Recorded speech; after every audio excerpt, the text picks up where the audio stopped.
సూచనలు తీసుకునే సోయి నీకు లేదు, ఆ విజ్ఞత నీకు లేదు. ముఖ్యమంత్రిగా నువ్వు బిహేవ్ చేయడం లేదు. ఒక గల్లీ నాయకుడిలాగా, ఒక ముఠా నాయకుడిలాగా, ఒక ఫ్రాక్షనిస్ట్ లాగా, ఒక కక్షతో పగతో ప్రతిపక్షాల మీద నువ్వు వ్యవహరిస్తూ ఉన్నావు. కాంగ్రెస్ ఇలా ఏమైంది? చట్టం కాంగ్రెస్ పార్టీ చుట్టమైపోయింది. రాష్ట్రంలో చట్టాన్ని విచ్చలవిడిగా నీ యొక్క దానికోసం వాడుకుంటున్నావు. ఇవాళ మమ్మల్ని పోలీస్ స్టేషన్ తెచ్చినావు. ఇక్కడ బాధ కానిస్టేబుల్ కానీ ఇక్కడ అందరూ బాధపడుతున్నారు. ఏమంటున్నారు హోంగార్డులు? నేను అధికారంలో వస్తే 3 నెలల్లో హోంగార్డులను పర్మనెంట్ చేస్తా, రెగ్యులరైజ్ చేస్తా అన్నావు. సార్ हमारे तरफ पलट के भी नहीं देख रहा रेवंत रेड्डी.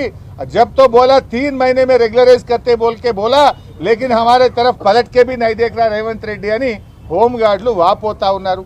మా కానిస్టేబుళ్లకు రావాల్సిన 4 సరెండర్ లీవ్ పైసలు పెండింగ్లో ఉన్నాయి. అంటే ఒక్కొక్క సరెండర్ లీవ్ అంటే 30,000 40,000 వస్తే పిల్లల ఫీజులు కట్టుకుంటాం సార్. ఎవరికి చెప్పుకోవాలని అర్థమైతలేదు. 4 సరెండర్ లీవులు పెండింగ్లు ఉన్నాయని మా కానిస్టేబుళ్లు బాధపడుతున్నారు. ఇవాళ పోలీసులకు రావాల్సిన టీఏ ట్రావెలింగ్ అలవెన్స్ కేసీఆర్ గారు 15 రోజులు ఇస్తే నువ్వు 7 రోజులకు తగ్గించినావు. ఆ టీఏ పైసలు కూడా 7 నెలల నుంచి టీఏ పైసలు వస్తలేవు సార్. మా కిస్తీలు కట్టుకోలేకపోతున్నాం, ఈఎంఐలు కట్టుకోలేకపోతున్నామని పోలీస్ కానిస్టేబుళ్లు, పోలీస్ సిబ్బంది బాధపడుతున్నారు. కేసీఆర్ గారు ఉండగా పోలీస్ స్టేషన్కు 75,000